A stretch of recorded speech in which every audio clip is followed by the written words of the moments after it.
Salam sehat untuk kita semua, teman-teman, sahabat Perspektif Haristiryono. Semoga kita semua dalam kondisi sehat dan tidak kekurangan satu apapun. Dan senang sekali hari ini saya Anggana Budan menyapa dari Perspektif Haristiryono. Kali ini untuk episode yang ke-7 masih bersama tuan rumah kita, Mas Haristiryono.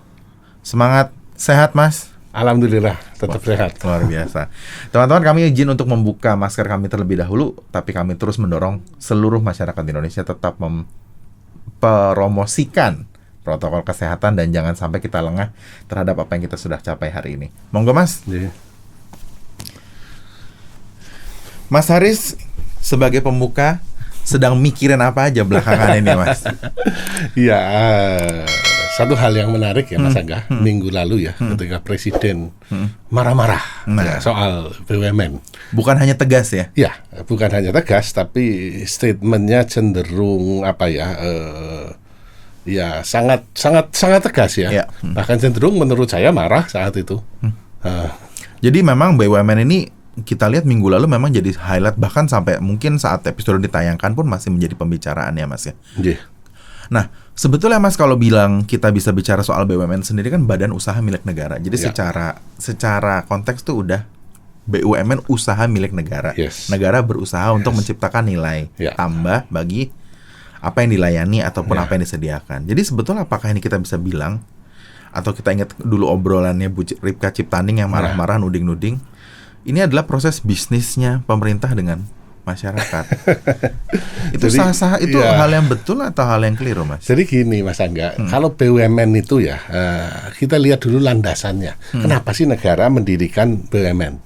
Ya, landasannya tentu Undang-Undang Dasar Pasal 33 ayat 2 bahwa cabang-cabang produksi yang penting bagi negara dan menguasai hajat hidup orang banyak itu dikuasai oleh negara. Ya.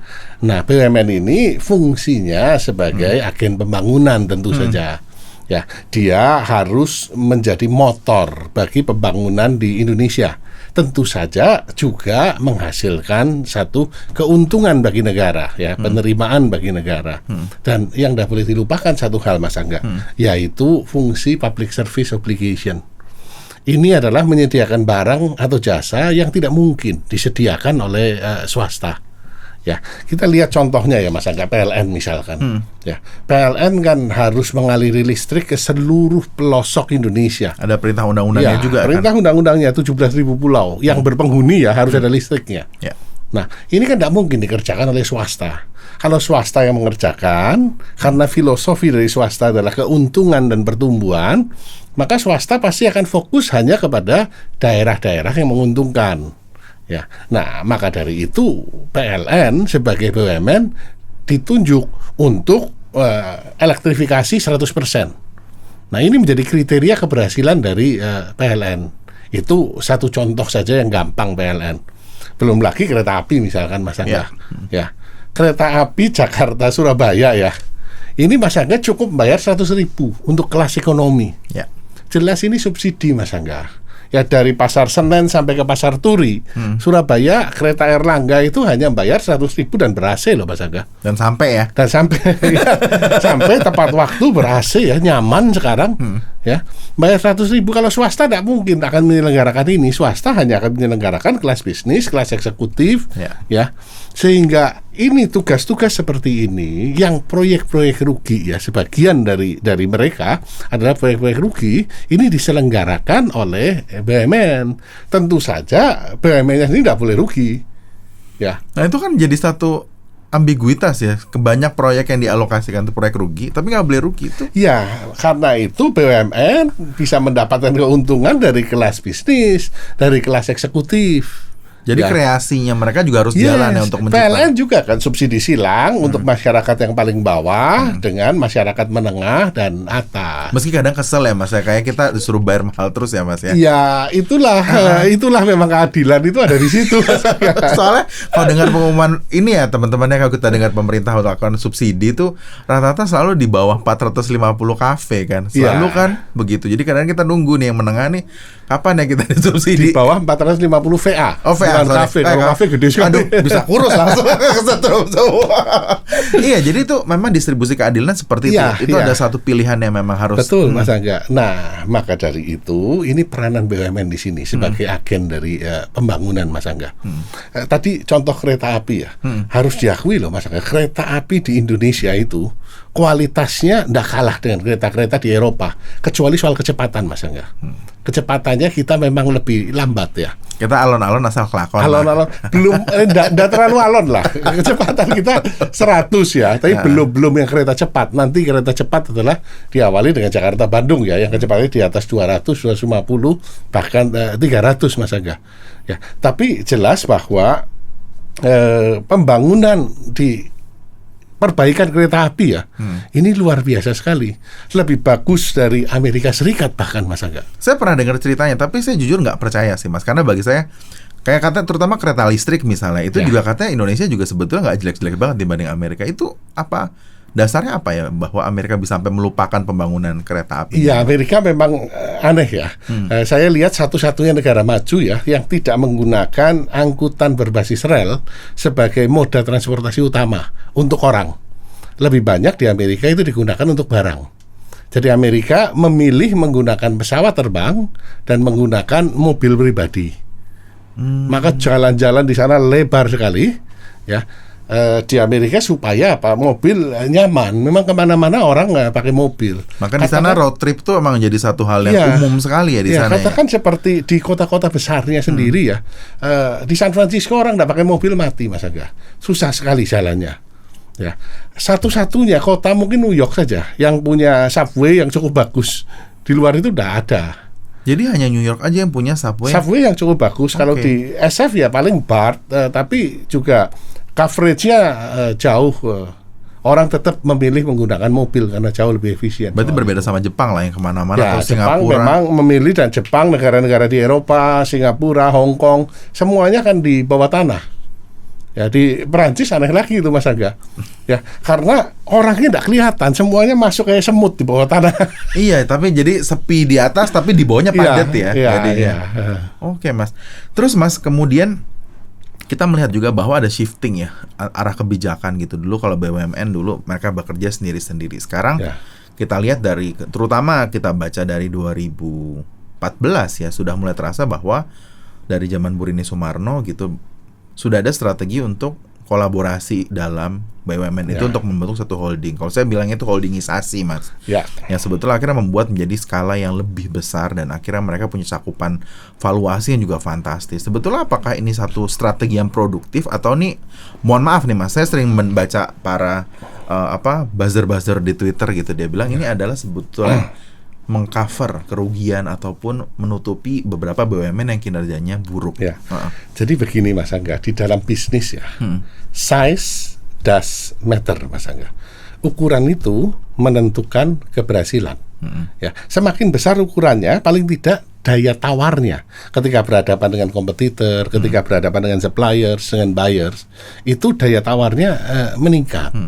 Nah, itu ide yang membuat kenapa bahwa BUMN ini perlu digabung-gabungkan.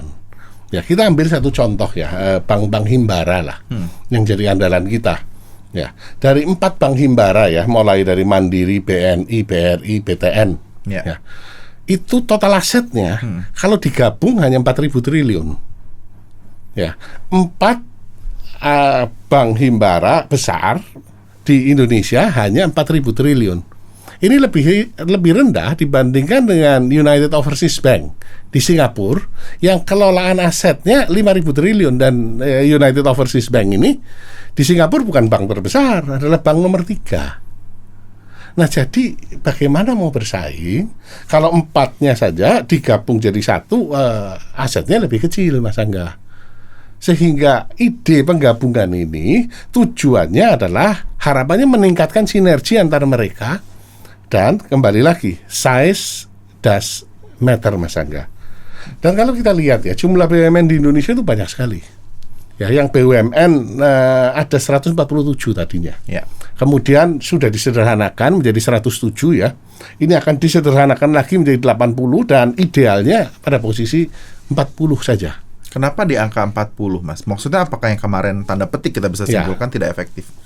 Ya terlalu banyak, Mas Angga. Terlalu banyak bergerak sendiri-sendiri, tidak terjadi sinergi antar mereka, ya, sehingga ya memang harus dikonsolidasikan. Kalau Mas Angga menggunakan istilah di holdingisasi ya, harus digabungkan yang karakteristiknya sejenis. Satu contoh ya di industri farma misalkan, ini sudah diputuskan nih. Ketika terjadi pandemi COVID, kita menyadari bahwa kita kedodoran sekali di industri farma. Ya, maka mulai nih Bio Farma ditunjuk sebagai holding. Ya, anggotanya ada Kimia Farma, ada Indo Farma. Nah, kita kan menyadari 90% bahan baku farma di Indonesia ini masih import, Mas Angga. Ya, ketergantungan dari India, Tiongkok dan sebagainya. Nah, maka ini harus dipikirkan supaya ke depannya ya bisa menghasilkan bahan baku aktifnya, raw materialnya, baik yang kimiawi maupun yang fitofarmaka yang berasal dari tanaman-tanaman obat. Indonesia kan kaya sekali, Mas Angga. Ya, kita lihat presiden kita ya, badannya kurus, kering ya, orang ngomong kerempeng ya, tapi jarang sakit, hampir tidak pernah sakit karena minum jamu tiap hari. Pon-ponnya kuat ya. Pon-ponnya kuat sekali. Itu di industri farma ya. Di industri yang lain sudah dilakukan, katakan semen ya, dengan digabungkan menjadi semen Indonesia. Kemudian di pupuk ya, digabungkan menjadi pupuk Indonesia. Kemudian di asuransi juga sudah ya, dengan Bahana Pembinaan Usaha Indonesia. Ini menjadi holding dari Jasara Harja, Jasindo, Askrindo sama Jamkrindo. Ini bergabung menjadi satu. Jadi memang fenomena ini tujuannya adalah menciptakan sinergi antar mereka. Ya, karena kalau enggak ini aneh, Mas Angga. Hampir semua BUMN besar itu punya hotel, punya rumah sakit. Punya rumah sakit, iya, katakan seperti Pertamina ya, tapi itu kasus khusus, Mas Angga. Kalau punya hotel ini menarik. Hampir semua punya hotel, tetapi tidak dikelola secara profesional. Dan mereka bukan kompetensinya juga. Bukan kompetensinya, dan lebih celaka lagi, petinggi-petinggi BUMN-nya tidak mau tinggal di hotel yang dia kelola. Dia milih tinggal di hotel lain yang dikelola lebih profesional dan lebih bagus. Maka dari itu kita tahu ya, bulan lalu sudah mulai dirancang ya, Hotel Indonesia Natur ya dijadikan sebagai holding pariwisata, holding di industri perhotelan dan pariwisata. Itu soal hotel ya. Kemudian pelabuhan ya. Pelabuhan kita tahu ada Pelindo 1 sampai Pelindo 4 ya.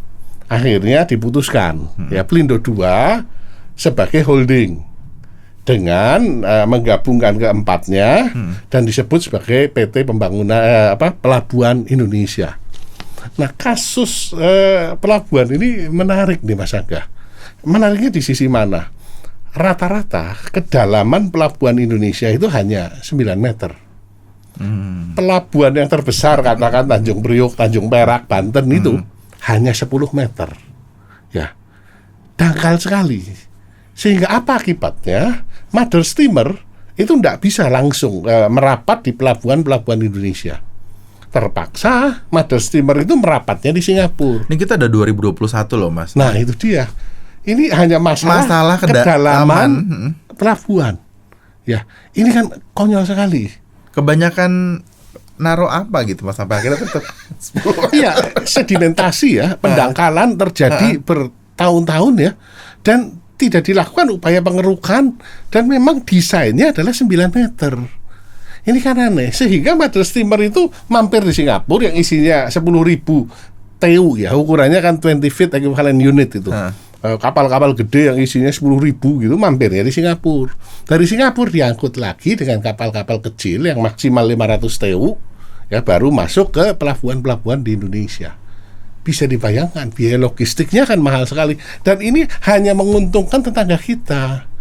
Padahal jelas ya importnya mau ke Indonesia. Kenapa tidak dibangun katakan pelabuhan yang bisa kedalamannya minimal 18 meter? Bisa kan sebetulnya kita bikin begitu. Teknologinya ada ya. Dan kata Pak Jokowi kalau tidak ada teknologinya, kolaborasi. Ya. Itu diwanti-wanti sekali ya dalam arahan beliau ya kepada para direksi. Gitu, Mas Angga. Waduh. Jadi kolaborasi, gabungkan, sehingga Mas Angga ya, kalau Mas Angga menyebut bahwa konsolidasi ini adalah hanya untuk menyelamatkan BUMN-BUMN yang sakit, ya rasanya enggak tepat, Mas Angga. Beberapa BUMN memang sakit ya, BUMN karya katakan ya. Ya. Ini memang sakit parah lah. Salah satunya adalah Waskita. Nah, tetapi motifnya bukan itu, Mas Angga. Motifnya adalah tadi meningkatkan efisiensi antar BUMN sehingga bisa menjadi BUMN kelas dunia. Karya kan kita banyak sekali tuh, Banyak. ya.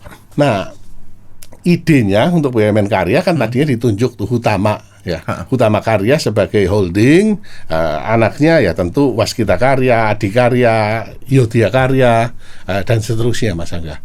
Nah, ini kalau bisa gabung menjadi satu, tentu akan lebih mudah mendapatkan pendanaan, tentu akan lebih mudah ketika berhadapan dengan proyek-proyek besar dan bersaing dengan pemain-pemain besar kelas dunia lainnya. Jadi harapannya memang sinergi terbangun ya. Jadi ketika ada satu peluang yang besar, bisa tanda petik keroyokan rame-rame lah akhirnya. Betul. Dan sumber daya bisa disinergikan. Tapi Mas, saya masih belum puas ketika misalnya akhirnya dikatakan bahwa ini murni ataupun ada strategi jangka panjang. Kita tidak memungkiri juga bahwa BUMN kita udah menyimpan banyak masalah sebetulnya. Suka atau tidak suka ya Mas, bukan aku hanya sekedar ini. Banyak sekali permasalahan kita lihat hari ini, misalnya contoh di Garuda segala macam. Ini kan permasalahan yang sebetulnya menumpuk kan, dari periode ke periode, dari pemerintahan ke pemerintahan. Dan terus kemudian ada asuransi juga yang bermasalah, dan banyak sekali problemnya itu. Karena apa Mas? Kalau saya membacanya adalah dimensi politiknya kental sebagai ruang untuk berbalas jasa. Kursi menteri kan hanya 34 misalnya, atau sekitar 30-an. Tetapi direksi BUMN itu mungkin 147 minimal dikali 5. Ya. Itu sudah angka yang hampir 200 jabatan. Itu jabatan utama, belum jabatan komisaris yang lain gitu. Mungkin ada sekitar lebih dari atas 1000 posisi. Jadi sekarang ini publik melihatnya dimensi politik kan terlalu kental, Mas. Akhirnya BUMN ini tidak dikelola secara profesional. Nah, apakah memang itu yang menjadi semacam situasi yang given gitu, kita nggak bisa mendobrak itu semua? Nah, kalau itu saya harus menjawab jujur, Mas Angga. Faktanya memang ya itu tidak bisa dilepaskan, Mas Angga. Ya, terutama untuk jabatan komisaris ya. Mungkin untuk direksi agak lebih selektif ya. Tapi untuk jabatan komisaris ya, dianggapnya menjadi komisaris itu tidak perlu ngerti bisnisnya. Mungkin teman-teman yang mendengarkan kegiatan ini atau diskusi kita, sebenarnya apakah betul itu komisaris itu hanya posisi yang sebetulnya formalitas saja? Apakah serta-merta demikian? Ya, seharusnya tidak. Seharusnya tidak ya. Tetapi komisaris di Indonesia kan posisinya pengawas saja. Ini beda dengan konsep board ya di Amerika, di mana mereka adalah juga sekaligus pelaksana. Memang sistemnya berbeda. Di Indonesia memang hanya mengawasi, tapi harusnya diawasi oleh orang yang kompeten. Ya, faktanya memang ya terjadi seperti itu, Mas Angga. Dan ini common practice ya, yang sebenarnya harus diperbaiki, Mas Angga. Sehingga menurut saya ya, kalau penunjukan ya, apakah itu tim ses, apakah itu relawan, apakah itu dari parpol, selama basisnya adalah kompetensi, sebenarnya nggak masalah. Ya, yang jadi persoalan kan batasnya, dasarnya ini bukan kompetensi, Mas Angga. Ini terjadi lah, harus diakui ini terjadi dan ini harus diperbaiki. Ini yang Mas Angga sorot tadi adalah BUMN. BUMD lebih celaka lagi, Mas Angga. Orang yang sama sekali tidak pernah memimpin perusahaan bisa menjadi direktur di BUMD. Nah, bagaimana? Kinerjanya akan jadi seperti apa? Jadi ini tentu dijembatani lah ya, katakan terima kasih, ucapan terima kasih kepada tim sukses katakan ya. Ini juga perlu bagaimanapun juga diakomodir dalam batas memang yang sesuai dengan kompetensinya. Kita perlu belajar dari kepolisian, dari TNI ya. Untuk menjadi jenderal kan ada sekolahnya. Sesko TNI kalau di TNI, di polisi Seswimti. Ya, mereka digodok selama 8 bulan. Sehingga seleksinya dasarnya adalah kompetensi, sesudah itu digodok selama 8 bulan. Jadi ada gojlokannya dulu ya. Sebelum menjadi direktur ataupun menjadi komisaris di BUMN. Kalau sudah seperti itu, maka tentu hasilnya akan jauh lebih bagus, Mas Angga. Oke. Mas, apakah sebetulnya berarti kita bisa bilang tinggal diseimbangkan saja ya sebetulnya. Jadi kita tetap menjaga agar kompetensi itu tetap ada, baik itu di jajaran direksi maupun di komisaris. Yes. Sehingga keseimbangannya tetap kita bisa upayakan, tetapi tetap saja motif-motif yang memang sebetulnya bukan berarti jelek ya. Ya. Kadang-kadang tokoh politik juga punya kekuatan tersendiri ya, Mas, Ya. sebetulnya untuk menjaga stabilitas dalam bidang usaha Relawan yang bagus-bagus dan sangat kompeten juga banyak. Partai politik apalagi karena memang digodok ya di sana ya. Secara ideologinya clear dulu kalau di parpol kan, secara ideologinya benar sehingga waktu dia berkarya di BUMN memang berkarya untuk negeri. Gitu Mas Angga. Jadi persepsi itu juga sebetulnya harus kita lihat secara lebih objektif ya, Mas. Betul. Jadi tidak semua yang dari partai politik kita bisa cap sebagai, misalnya contoh kita kasarnya adalah seorang figur yang korup misalnya. Ya. Itu kan tidak 100% kan. benar. Sama sekali tidak betul tidak ya. benar kalau Dan itu apapun makanya. mereka berasal dari tim relawan juga bukan berarti mereka tidak punya kapasitas untuk memimpin juga. Ya. Oke teman-teman. Jadi jangan lupa nih bahwa kita melihat sesuatu situasi, kita secara objektif kita juga baca gitu. Jadi ketika memang bisa dikritisi ya silahkan dikritisi aja, nggak apa-apa ya Mas ya, untuk satu kebaikan yang lebih baik ya. Ya kan? Ya. Nah terus Mas, kemudian masalah sakit penyakit nih Mas. Sakit penyakit dalam artian, waduh, lagi meriang nih BUMN, dia bilang perlu ditempelin obat-obatan, perlu dikasih suntikan-suntikan. Jadi selama ini akhirnya kecemburuan masyarakat adalah pajaknya ataupun hasil misalnya pinjaman luar negeri harus di bail out, harus dijadikan bahan untuk memberikan suntikan dana. Dalam bentuk penyertaan modal pemerintah yang kemarin pun sempat jadi masalah ya Mas, secara konteks regulasi. Sebetulnya apakah nggak ini menjadi ongkos yang terlalu mahal ya Mas? Pemerintah harus terus berkorban. Walaupun kita tadi paham ya bahwa ada penugasan khusus yang pemerintah berikan pada bidang usaha milik negara yang memberikan nilai tambah buat pelayanan publik gitu. Statement Pak Jokowi soal itu jelas sekali loh Mas Angga. Ketika ketemu dengan semua direktur utama BUMN ya, bahwa BUMN yang sakit, yang bolak-balik minta dana dari negara PNM. Atau tuman nih, Wes tuman. Karena nama penyertaan modal nasional ya. Tuman bolak-balik dan tidak dikelola dengan benar, ya sudah ditutup saja. Dan saya baca dari Twitternya Ketua DPR RI juga sangat mendukung hal-hal yang tidak dikelola dengan benar, ya lebih baik ditutup saja. Tetapi tentu saja harus dipilah dan dipilih mana yang memang layak ditutup. Presiden Jokowi memberikan contoh ya, satu contoh yang sangat miris memang. Ya, Pak Jokowi ngomong 7 tahun yang lalu saya sudah memperingatkan kasus gula. Ya, bagaimana gula Indonesia bisa bersaing kalau mesin-mesinnya masih menggunakan mesin-mesin zaman VOC? Ya, padahal pabrik gula terbesar di dunia itu dulunya di Indonesia, Ooi Tiong Ham. Ya, sekarang gula kita impor.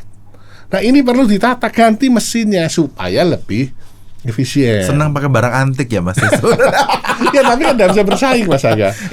Itu problemnya, tidak mampu untuk bersaing. Ya ini ditata, nanti dipilah ya, mana yang memang sudah tidak bisa diperbaiki, ya memang harus ditutup. Harus ditutup, dijual itu hal yang wajar di dalam aksi korporasi ya. Yang tidak bisa lagi diajak bertumbuh bareng, ya dilepas. Tetapi yang memang bisa tetap digunakan sebagai agen perubahan, satu contoh ya, BUMN Karya lah, itu kan tidak mungkin ditutup. Sekarang sakit, saat ini sedang sakit, tinggal dipilih ya, mana yang kira-kira bisa disupport. Kalau memang tidak bisa ya selesai. Menurut saya seperti itu Mas Angga. Jadi sebetulnya dalam masalah penyehatan BUMN itu sebetulnya memang dilemanya banyak sekali ya Mas ya. Banyak sekali. Saya pernah ya membimbing mahasiswa membikin bisnis plan. Saat itu adalah GMF, Garuda Maintenance Facilities ya. Ya, saat itu penjualannya ya 560 juta dolar.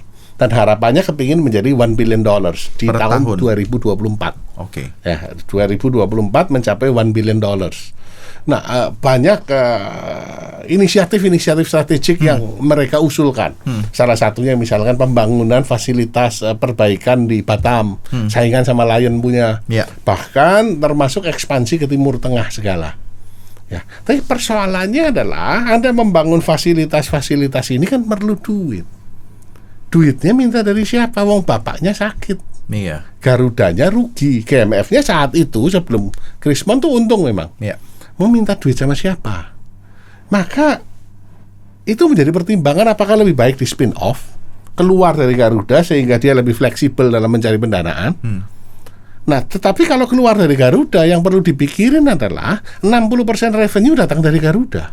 Dan itu berpotensi hilang kalau dia keluar dari sehingga bukan lagi hubungan istimewa kan. Nah, ini menjadi dilematis. Sampai saya ngomong ya, saya ngusulin kepada mahasiswa satu ide gila. Ya, kalau untuk mencapai $1 billion artinya adalah salesnya naik 2 kali lipat. Ya, mungkin perlu hanya sepucuk surat.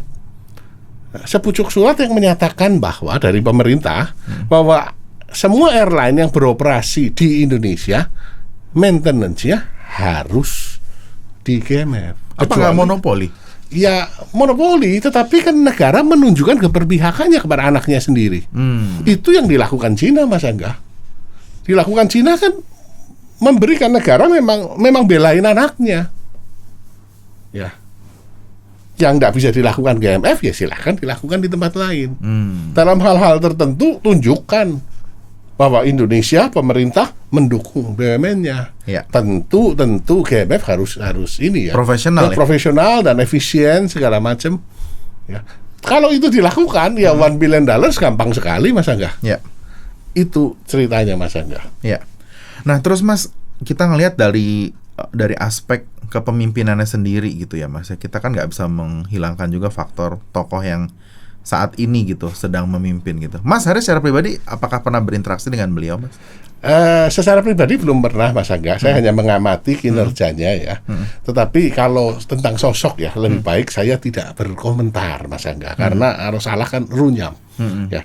Tetapi gebrakan-gebrakannya cukup bagus. Hanya memang harus disadari ya sebagai seorang pengusaha ya. Menteri BUMN itu sebagai seorang pengusaha sebelumnya sukses sekali. Ya. Tapi menjadi Menteri BUMN yang pengelolaan asetnya sedemikian luar biasa besarnya puluhan ribu triliun ya. Nah, tentu tidak sama, Mas Angga. Dan juga tantangan-tantangan yang dihadapi tidak sama.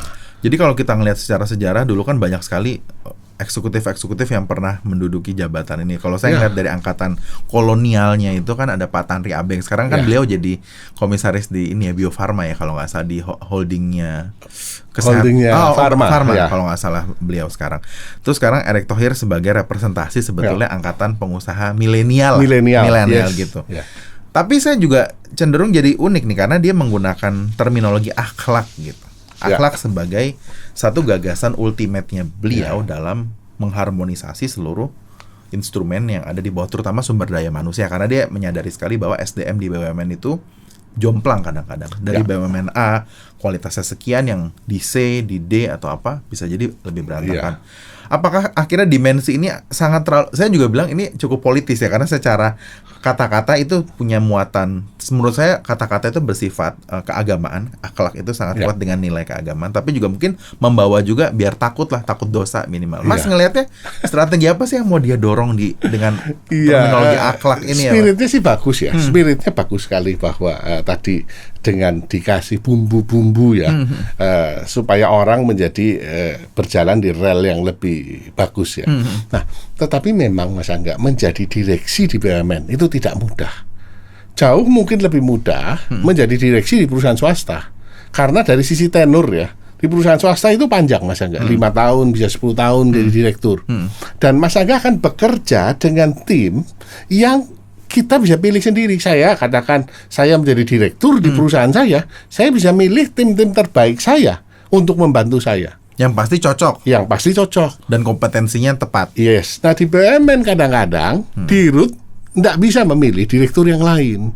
Ya, ditunjuk orang yang tidak kenal sama sekali, ya, dan dia harus bekerja sama. Sehingga memang tidak gampang memimpin BUMN. Apalagi ya masa tugasnya hanya 2 tahun, 3 tahun.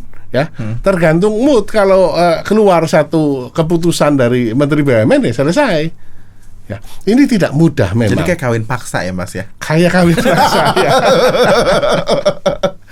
Kayak kawin paksa. Dan yang menarik adalah di Indonesia ya memang berlaku pameo ya. To know who, untuk tahu siapa, kadang-kadang lebih penting daripada to know what. Ya, sehingga tidak cukup hanya kompetensi saja, tapi kemampuan membangun jejaring dan seterusnya. Ya, ini di BUMN kadang-kadang dilematis. Dirut tidak bisa menegur direksinya karena kita tahu direksinya dekat dengan si A, si B. Itu tidak gampang memang. Tapi itu kenyataan ya Mas, yang Itu kenyataan lah, diakui beberapa direktur BUMN yang saya kenal ya. Memang banyak sekali cerita tidak mudah untuk menjadi direktur di BUMN. Makanya akhirnya selain tadi Mas bilang untuk mengetahui siapa daripada apanya itu, makanya kita mesti tahu akhlaknya juga ya Mas. Ya, harapannya tentu lebih bagus kalau kita akhlak itu tadi dijalankan ya. Meskipun dengan dimensi yang dia tawarkan itu, kalau nggak salah singkatannya itu adalah apa tuh singkatannya? Nanti mesti kita lihat. Oh ya, amanah, kompeten, harmonis, loyal, adaptif, dan juga kolaboratif. Jadi memang itu jadi satu nafas barunya BUMN ya. Meskipun teman-teman kalau kita sekarang lihat, katanya kemarin bercanda Menteri BUMN sekarang mukanya di setiap ATM katanya ada sekarang. Katanya biar semakin dikenal Mas, katanya gitu. Jadi strateginya lucu-lucu.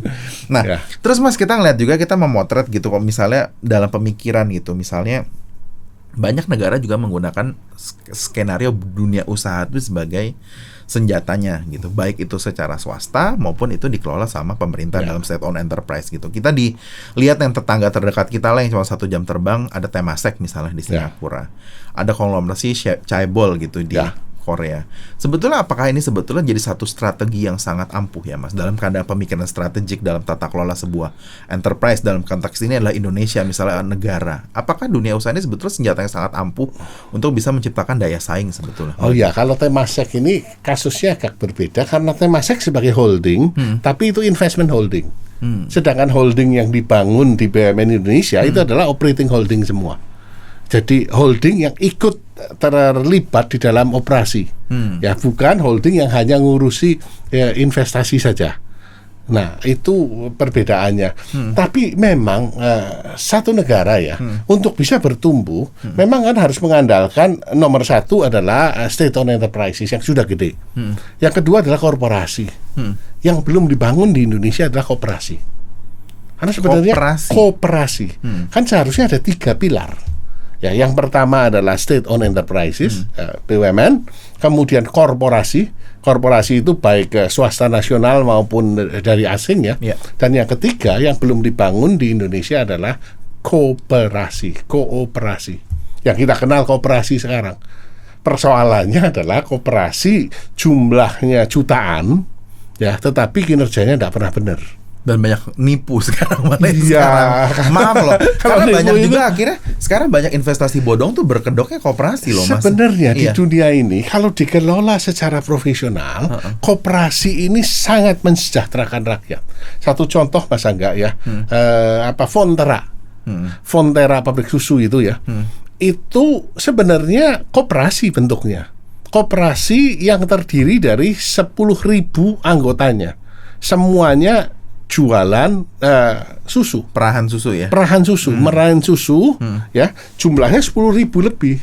Tetapi dikelola secara profesional. Mas Angga bayangkan kalau masing-masing pemerah susu suruh bersaing sendiri dengan dunia usaha, tentu tidak bisa. Ketika dikelola menjadi satu, maka ini menjadi satu kekuatan, sehingga mampu bersaing dengan korporasi, bahkan mampu bersaing dengan luar negeri.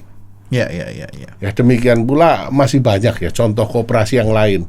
Di Amerika ini menarik nih, muncul co-op sekarang, nyaingi Uber. Uber merasa drivernya kemudian dieksploitir oleh perusahaan, mereka membentuk koperasi yang sekarang lumayan bertumbuh. Jadi mereka mendistrupsi diri sendiri ya, dari dalam ya disrupsinya ya. Sehingga kedepannya ya, dan itu kan cita-citanya Bung Karno dan Bung Hatta tentang koperasi itu. Ya. Itu Mas Angga. Dan teman-teman, kita juga sudah hampir merangkum seluruh diskusi kita pada hari ini, dan kita tetap menunggu dukungan teman-teman juga untuk Perspektif Haris Turino di akun-akun media kami di YouTube, ada di Spotify, dan juga di media sosial personalnya Mas Haris. Mohon boleh memberikan dukungannya, ada bisa like, subscribe, ataupun berkomentar. Silakan sekali untuk kita buka, untuk membuka diskusi dan juga membuka wawasan kita untuk lebih berpikir secara jernih. Mas, sebagai penutup dan juga sambil nanti memberikan kesimpulan, kira-kira sebetulnya bagaimana masyarakat bisa melihat BUMN ini secara lebih terang ya Mas? Karena saya ngelihatnya gini, banyak sekali komentar yang sangat-sangat negatif meskipun itu sebagai kritik yang sangat produktif bagi saya. Saya juga melihatnya sebagai itu. Tapi di saat yang sama kita tidak bisa meninggalkan instrumen BUMN itu sebagai bagian dari penting untuk rodanya pemerintahan kita bisa berjalan dan juga layanan publik. Nah, Mas boleh nggak memberikan satu pemikiran yang bisa memberikan satu objektivitas yang baik untuk publik kita? Ya, jadi tetap BUMN masih diperlukan, Mas. Karena tidak semua bisa diserahkan kepada swasta, terutama fungsi-fungsi PSO ya.